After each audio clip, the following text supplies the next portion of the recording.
L'homme ne vivra pas de pain seulement, mais de toute parole qui sort de la bouche de Dieu. Voici votre moment de méditation quotidienne.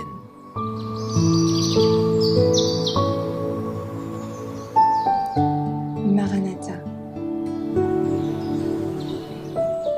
Le 3 mars. Une nouvelle vie. En vérité, je te le dis, si un homme ne naît d'eau et d'esprit, il ne peut entrer dans le royaume de Dieu. Il faut que vous naissiez de nouveau. Jean 3, versets 5 et 7. Celui qui s'efforce en observant la loi d'atteindre le ciel par ses propres œuvres entreprend une chose impossible. Il n'y a point de salut pour celui qui n'a qu'une religion légale, une simple forme de piété. La vie chrétienne n'est pas seulement une modification ou une amélioration de la vie ancienne, c'est une transformation de nature. Il doit y avoir une mort au moi et au péché, et une vie entièrement nouvelle.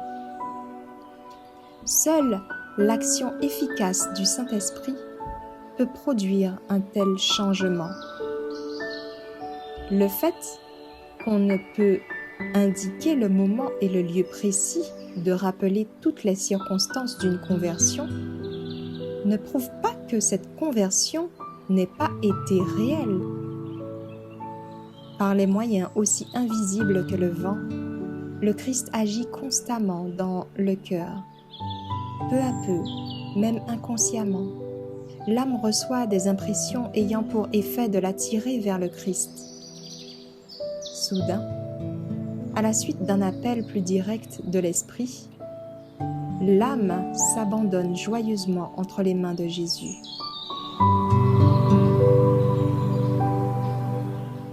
De telles conversions sont considérées comme instantanées.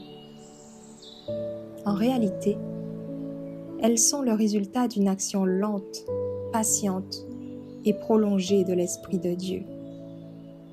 Quoique invisible, le vent produit des effets visibles et sensibles.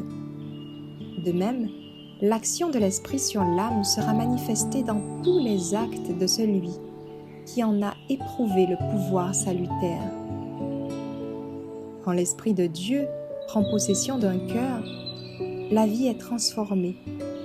On met de côté les pensées de péché, on renonce aux mauvaises actions. L'amour, l'humilité et la paix succèdent à la colère, à l'envie, aux querelles. La joie remplace la tristesse et le visage reflète la lumière céleste. Personne n'aperçoit la main qui soulève le fardeau. Personne ne voit la lumière qui descend des parvis célestes. La bénédiction est acquise quand une âme capitule devant Dieu. Alors, une puissance invisible crée un être nouveau à l'image de Dieu.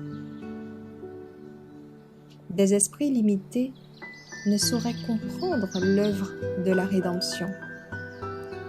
Il y a là un mystère qui dépasse l'entendement humain. Toutefois, celui qui est passé de la mort à la vie sait qu'il s'agit d'une réalité divine.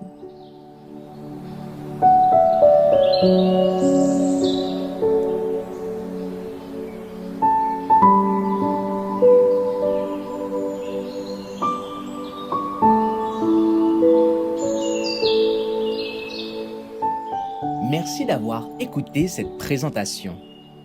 Assurez-vous de nous rejoindre demain pour votre moment de méditation quotidienne avec lereste.org.